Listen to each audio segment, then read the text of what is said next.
Salam pemirsa TPR yang dikasih Tuhan, selamat sore dan salam jumpa lagi dengan kami dalam acara Mimbar Agama Kristen melalui radio, melalui TPRI Stasiun Jambi, dan semoga damai sejahtera dari Tuhan Allah senantiasa menyertai hidup Bapak Ibu yang terkasih dan yang dikasih Tuhan.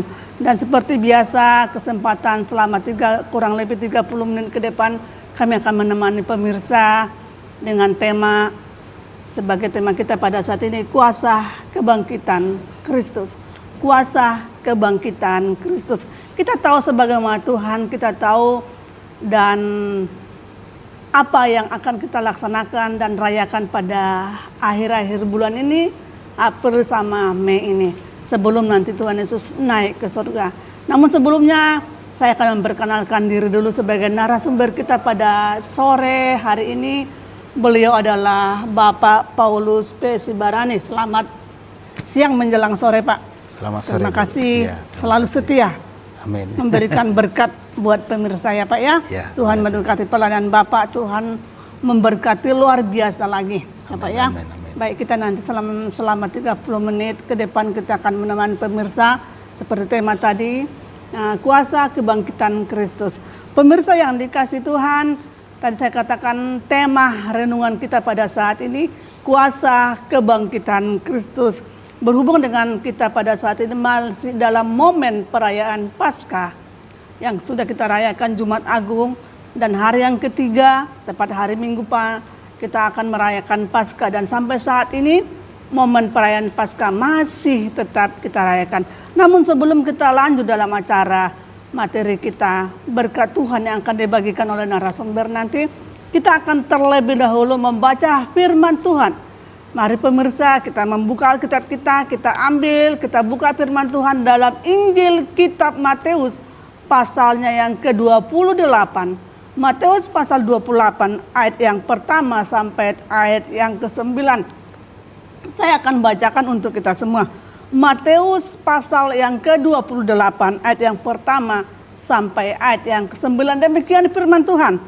Kebangkitan Yesus. Setelah hari Sabat lewat, menjelang menyingsingnya fajar pada hari pertama minggu itu, pergilah Maria Magdalena dan Maria yang lain menengok kubur itu. Maka terjadilah gempa bumi yang hebat, sebab seorang malaikat Tuhan turun dari langit dan datang ke batu itu dan menggulingkannya, lalu duduk di atasnya. Ayat yang ketiga, wajahnya bagaikan kilat dan pakaiannya putih bagaikan salju. Dan penjaga-penjaga itu gentar ketakutan dan menjadi seperti orang-orang mati. Akan tetapi malaikat itu berkata kepada perempuan itu, janganlah kamu takut, sebab aku tahu kamu mencari Yesus yang disalibkan itu. Ayat yang ke-6, ia tidak ada di sini, sebab ia telah bangkit sama seperti yang telah dikatakannya. Mari, lihatlah tempat ia berbaring. Ayat yang ke-7, dan segeralah pergi dan katakanlah kepada murid-muridnya bahwa ia telah bangkit dari antara orang mati. Ia mendahului kamu ke Galilea, di sana kamu akan melihat dia. Sesungguhnya aku telah mengatakannya kepadamu. Mereka segera pergi dari kubur itu dengan takut dan dengan sukacita yang besar, dan berlari cepat-cepat untuk memberitahukannya kepada murid-murid Yesus. Ayat yang ke-9, tiba-tiba Yesus berjumpa dengan mereka dan berkata, salam bagimu. Mereka mendekatinya dan memeluk kakinya serta menyembahnya. Demikian firman Tuhan. Berbahagialah kita yang mendengarkan dan melakukan firman Tuhan siang dan malam dalam kehidupan kita. Bapak narasumber, tadi pembacaan firman Tuhan mengenai kebangkitan Yesus. Ya. Bahkan tadi di ayat yang pertama jelas-jelas dikatakan, ada di sana dikatakan fajar hari ketiga pada saat itu dikatakan Maria dan yang lain. Nah mungkin sekarang Bapak Pendeta bisa menjelaskan apa peran perempuan yang sangat jelas-jelas mungkin pada zaman dahulu dalam proses kebangkitan Tuhan Yesus ini. Karena di sini saya lihat tadi firman Tuhan ini yang dijelaskan pertama sekali perempuan ya Pak ya. Bagaimana peranan perempuan itu pada zaman dahulu. Dan mungkin nanti kita akan kaitkan peran perempuan itu zaman sekarang ini. Oke, baik. Selamat sore buat seluruh pemirsa TVRI Jambi dimanapun bisa mendengarkan siaran ini, terutama umat Kristiani. Jadi kita memang masih dalam suasana Paskah. Baik, sebagaimana kita tahu dari pembacaan firman Tuhan bahwa Yesus itu benar-benar bangkit, ya, dan itu disaksikan, dibuktikan oleh murid-muridnya. Jadi kalau ada orang berkata Yesus nggak bangkit, nggak benar itu tidak benar. Tapi betul-betul dibangkit oleh Kristus. Nah, dan di sini kita melihat memang orang yang pertama untuk menyaksikan kebangkitan itu adalah para perempuan, murid-murid Tuhan yang kebetulan perempuan. Ada juga murid yang laki-laki, tapi nanti menyusul. Nah, jadi waktu mereka ke sana, memang kubur itu sudah kosong dan mereka berjumpa dengan malaikat. Ditanya, mengapa kamu mencari dia? Dia nggak ada di sini, dia sudah bangkit. Nah, lalu akhirnya dia diberi pesan ayat yang ke-7 tadi itu, segera dikatakan pergilah kalian, tunggu di Galilea, di sana kita nanti akan berjumpa, dikatakan. Nah, jadi pemirsa sekalian, sebenarnya Yesus sebelum jauh dia disalibkan, dia sudah berpesan bahwa nanti anak manusia akan disalibkan, tapi hari ketiga akan bangkit, dan kita akan berjumpa di Galilea. Nah, namun murid-murid ini kayaknya kurang percaya. Masih pergi juga, atau memang mereka ingin membuktikan ya. Pergi mereka ke kuburan membawa rempah-rempah. Benarkah? Seperti yang diberitakan oleh Tuhan sebelumnya, mungkin ada pertanyaan begitu. Jadi ternyata memang mereka bawa rempah-rempah ini yang nggak berguna karena sudah bangkit. Gitu. Nah, kembali kepada pertanyaan Ibu tadi itu, bagaimana peran perempuan? Tentu sangat penting sekali. Karena di sini dikatakan tadi, pergilah kamu, sampaikanlah berita ini kepada murid-murid yang lain bahwa Yesus sudah bangkit, nanti kita jumpa di Galilea. Jadi artinya gini, para perempuan mendapat tugas untuk menyampaikan pesan kebangkitan Kristus. Luar biasa ya Pak ya, luar biasa. Pesan yang pertama sekali disampaikan oleh Tuhan adalah kepada para perempuan. Berbahagialah pemirsa sebagai ibu-ibu yang dikasihi Allah. Jangan kesempatan yang Tuhan berikan buat kita pada saat ini kita buang seperti itu Pak ya, kita syukuri ya Pak ya. Betul. Nah, jadi memang betul para perempuan ini pergi menjumpai murid-murid yang lain kepada seluruh ring satu dulu lah gitu ya, keluarga terdekat. Petrus bilang nggak mungkin itu katanya. Kurang Petrus, percaya berarti. Dia nggak percaya, dia pergi lari lagi ke kuburan tuh. Ditengok benar udah kosong. Membuktikan. Gitu. Jadi memang betul-betul sementara kan kuburan itu masih dijaga sama tentara Romawi gitu. Pada saat itu ya. Nah, memang akhirnya para tentara Romawi ini kan merasa seperti gimana ya? Mereka tidak berhasil gitu kan. Kok isu ini bisa sampai bangkit gitu kan. Padahal maksud mereka itu kalau bisa jangan ada kebangkitan itu. Nah, maka mereka buatlah kabar-kabar bohong, katanya mayat ini dicuri malam-malam itu nggak bangkit. Nah itu, tapi apapun itu rekayasa manusia, murid-murid adalah saksi mata menyatakan bahwa Yesus benar-benar bangkit. Dia adalah anak domba Allah yang sudah dikorbankan untuk menghapus dosa manusia. Dan pada hari ketiga dia bangkit, dan ini sebagai tanda kemenangan, tanda bahwa Tuhan menang berkuasa atas maut. Nah itu saya kira pertama dulu bagian awal dari mana peran perempuan ini di dalam proses kebangkitan Kristus. Dia saksi utama dan mereka mendapat tugas. Sebentar Pak, tadi Bapak bilang benar-benar bangkit. Itu dibuktikan dengan ayat yang kedua ya Pak ya, di firman Tuhan ini. Saya akan bacakan ayat yang kedua. Maka terjadilah gempa bumi yang hebat, sebab seorang malaikat Tuhan turun dari langit dan datang, disebutkan, dan datang ke batu itu dan menggulingkannya, lalu duduk di atasnya. Terjadilah katanya gempa yang sangat hebat sekali. Ini membuktikan kuasa Allah. Betul. Berarti sebelumnya yang dinyatakan Tuhan, sebelumnya nyata ya Pak ya? Betul. Ya. Nah, jadi para murid-murid ini sekali lagi memang iman mereka masih diwarnai banyak keraguan, ketidakyakinan ya. Jadi tetapi sekali lagi dengan adanya peristiwa kebangkitan ini, walaupun sengaja coba ditutupi, dikatakan itu imam-imam kepala itu cuma memberikan sejumlah uang kepada para tentara ini, dibuatlah isu bahwa Yesus enggak bangkit. Tapi apapun cara dunia, cara manusia untuk menutupi kebangkitan Kristus, dia Allah yang hidup, dia akan tetap menjadi Tuhan dan Juru Selamat dalam kehidupan kita. Amin, ya. Nah, dan itulah nanti akan kita lihat bahwa bagaimana perempuan ini sangat berbahagia sehingga dia akhirnya nanti menjadi sumber kesaksian nyata, ya, sumber real yang nggak bisa dibantah oleh siapapun. Ya. Yang nanti juga akan menjadi dituliskan dalam kitab yang kita bisa baca hari ini. Mereka inilah saksi asli, saksi semula yang melihat peristiwa itu betul-betul ada di lapangan. Jadi bukan hanya katanya-katanya atau cerita turun-temurun, tidak. Mereka saksi nyata di lapangan itu. Nah, itu yang terjadi. Di sana dikatakan ketakutan, ada rasa takut, ya Pak ya. Pada saat dia dua tadi bukti kalau itu sudah bangkit, kenyataan bukti bukan hanya cerita, ada gempa yang sangat dahsyat dan sangat hebat. Ya, oke. Nah, kita tadi berbicara mengenai peran perempuan pada saat kebangkitan Tuhan Yesus. Kalau tidak salah ada 3 perempuan pada saat itu yang melihat dengan mata sendiri. Peran mereka sangat luar biasa. Karena Tuhan bilang, tugas kamu pergi menyaksikan, mengatakan kalau ini benar-benar nyata kira-kira begitu. Nah, luar biasa peran perempuan. Nah, kalau kita melihat zaman sekarang ini, bagaimana peran perempuan? Perempuan Kristen. Oke, baik Bu. Jadi tadi kita sudah lihat perempuan itu mengalami yang namanya kuasa Paskah. Artinya mereka melihat, mereka menyaksikan sehingga iman mereka yang tadinya masih ragu-ragu, tidak percaya kepada perkataan sebelumnya, sekarang itu sudah hilang. Mereka sudah yakin dan mereka mulai bekerja. Jadi yang pertama sekali yang dialami oleh para perempuan masa kini, mengalami sendiri secara langsung kuasa dari Paskah itu sendiri. Nah, Paskah itu sebenarnya sudah ada dalam perjanjian lama, zaman Musa. Itulah dengan menyembelih seekor anak domba jantan berumur 1 tahun. Itu maksudnya apa? Itulah tanda pembebasan umat Israel dari belenggu penjajahan Mesir.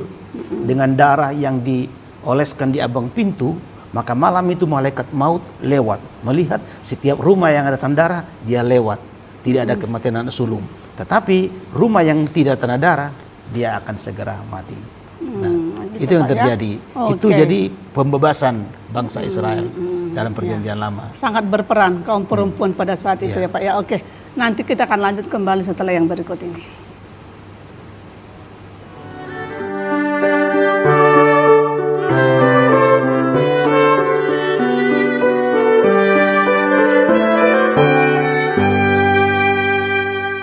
Terima kasih pemirsa yang dikasih Tuhan, masih tetap bersama dengan kami dalam acara Mimbar Agama Kristen. Oke, Bapak, tadi kita sudah membahas mengenai peran perempuan sesuai dengan ayat yang kedua tadi, yang pertama dan yang kedua yang dijelaskan bahwa itu nyata dengan dibuktikan di ayat yang ketiga tadi dengan ayat kedua ketiga terjadinya gempa dan ketakutan pada saat itu bagi perempuan-perempuan yang menyaksikan pertama sekali, ya.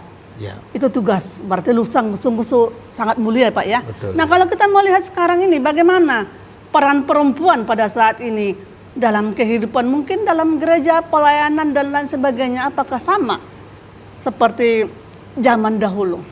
Oh ya, baik. Jadi tentu peranan wanita dalam masa kini berhubungan dengan Paskah ini sangat penting. Yaitu tadi membawa berita Paskah ini, membawa berita kebangkitan, membawa berita kemenangan.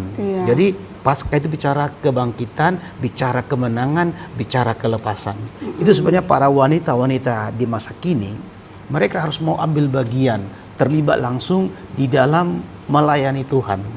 Tentu ditandai dengan kehidupan yang sudah dibebaskan. Ya, dibebaskan dari kehidupan dosa, dari kehidupan belenggu dan segala macam. Karena ini semua akan menjadi hambatan. Karena setiap perkataan-perkataan yang kita sampaikan, terutama oleh para perempuan, jika itu bukan menjadi pengalaman nyata, itu nanti akan dibantah.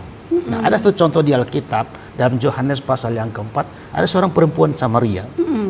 Perempuan ini sebenarnya secara moral sangat buruk. dia dalam tanda petik wanita ini suka kumpul kebo. Ya, yang mempunyai suami lebih dari 5. Iya, Ya. tetapi nggak ada yang resmi satupun. Iya. Tetapi ketika dia bertemu dengan Yesus di sebuah sumur, dia mengalami perjumpaan dengan Tuhan, dia mengalami pertobatan. Lalu hidupnya diubahkan, pikirannya semua orientasi diubahkan. Lalu dia pulang ke kampung halamannya. Lalu dia cerita kepada orang-orang tetangganya semua, "Hei, lihat, di sana dia ada Mesias, juru selamat itu." Dia menyampaikan kabar gembira, kabar tentang Kristus. Dan apa yang terjadi? Mereka semua berbondong-bondong datang. Nah, artinya di sini mereka perempuan Samaria ini secara langsung inilah contoh orang yang mengalami kuasa Paskah. Perubahan. Ya, mengalami perubahan, pembaruan. Ketika dia berkata-kata kepada orang lain, orang akan mendengar, orang akan menurut. Karena apa? Membuktikan dari kehidupannya. Ya, dulu kan ada dia perubahan, jahat, ya, Pak, ya. dulu dia tidak baik, sekarang sudah baik. Jadi sekali lagi, alamilah kuasa Paskah. Bagi para perempuan masa kini, alami lebih dulu kuasa Paskah, lalu sampaikanlah pesan ini lewat perbuatan nyata sehari-hari, itu lewat hidup yang diubahkan. Nah, nanti kalau pelayanan di gereja, pelayanan di penjara, pelayanan tempat-tempat yang lain, itu sekali lagi buah kehidupan yang harus kita lakukan. Karena tidak mungkin kita tidak melakukan sesuatu buat Tuhan kalau kita sudah mengalami sesuatu yang baik daripada Tuhan. Itu harusnya otomatis mengalir. Ya, Ya, seperti begitu, ada Bu. firman Tuhan berkata, pohon yang baik akan menghasilkan Buah buah yang yang baik, baik, tapi betul. pohon yang tidak baik akan menghasilkan buah yang tidak, tidak baik juga, Begitu ya. juga dengan kehidupan kita, Ya, Pak ya. ya. Oke, berarti ada persamaan dong, Pak, antara peran perempuan pada zaman dahulu ketika pertama sekali mereka menyaksikan bahwa kubur itu kosong dengan perempuan-perempuan zaman-zaman sekarang ini menyampaikan berita baik. Harus dengan perbuatan yang baik ya, Pak Betul, ya. Jangan pengalaman menyampaikan nyata. tapi hidupnya saja Tidak berubah. tidak berubah. Ada perubahan seperti perempuan tadi yang Bapak bilang, seperti perempuan Samaria, Samaria. seorang Samaria yang penuh dengan dosa. Kalau sekarang hidup berzina lah namanya, Ya, Pak. betul, ya. Tapi ada perubahan setelah dia berjumpa dengan Yesus. Tuhan Yesus. Nah itu. Nah yang kedua mungkin Bapak bisa menjelaskan karena berhubung dengan Paskah, masih situasi Paskah kita pada saat ini, apa makna kebangkitan Kristus bagi iman Kristiani atau mungkin bagi kita umat Tuhan? Apa sih makna kebangkitan ini? Kita hanya mendengar, tapi tidak tahu, tidak mengerti apa maknanya sendiri dalam Ya. kehidupan kita. Baik, Bu. Jadi tentu sangat bermakna sekali memang. Firman Tuhan mengatakan di dalam saya baca, Bu, di dalam 1 Korintus 15-14. Ya. Tetapi andai kata Kristus tidak dibangkitkan, maka sia-sialah pemberitaan kami dan sia-sialah juga kepercayaan kamu. Jadi katanya iman kita kepada Kristus akan menjadi sia-sia kalau Kristus hanya mati tidak dibangkitkan. Tidak dibangkitkan, Nah, tidak dibangkitkan. jadi Ya. kebangkitan Kristus itu bagian dari penyempurnaan proses penebusan dosa yang sudah dilakukan 2 hari sebelumnya. Oh, Jadi kematian itu tidak ada artinya kalau enggak dia bangkit. Jadi mati itu kan pengampunan dosa bagi kita. Lalu ditindaklanjuti dengan kebangkitan, maka sempurnalah proses penebusan dosa yang kita terima. Itu yang pertama. Kemudian yang kedua itu adalah membuktikan bahwa Yesus adalah anak Allah. Kita tahu kan manusia kalau sudah mati, ya mati kan seterusnya. Dan yang bisa membangkitkan manusia yang mati hanyalah Tuhan. Tapi Yesus sendiri dia bangkit. Artinya dia adalah Allah yang datang dalam rupa manusia. Ya, sehingga untuk apa dia jadi manusia? Untuk menebus dosa manusia. Setelah dia disalibkan, dia mati dan dia bangkit, dan nanti 40 hari menunjukkan dirinya bahwa dia hidup dan dia naik ke surga. Oke, itu makna kebangkitan Ya, ya. dia Berarti sangat luar biasa makna kebangkitan, membuktikan kalau kita sudah benar-benar ditebus dari dosa ya. Ya. Kalau tidak ada kebangkitan berarti kurang kepercayaan kita. Betul, Oke, ya terima kasih Pak. Nanti akan kita lanjut balik setelah yang berikut ini.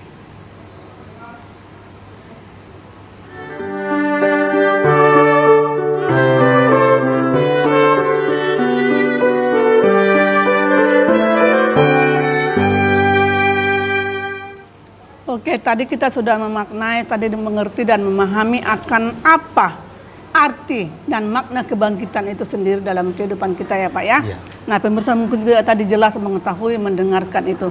Nah tadi Bapak sangat jelas menjelaskan makna kebangkitan itu. Yang pertama tadi kebangkitan Kristus bagi penyempurnaan dosa. Itu yang pertama. Penebusan dosa. Yang kedua tadi kemenangan atas dosa dan maut. Dan yang ketiga tadi Bapak jelaskan, membuktikan bahwa Yesus adalah benar-benar yang datang, anak Allah yang datang ke dunia untuk menebus. Berarti kita sudah bebas dari dosa. Ya. Intinya kita beriman dan kita dianjurkan, difirmankan, hindari bentuk dosa dari kehidupan kita, itu Pak ya.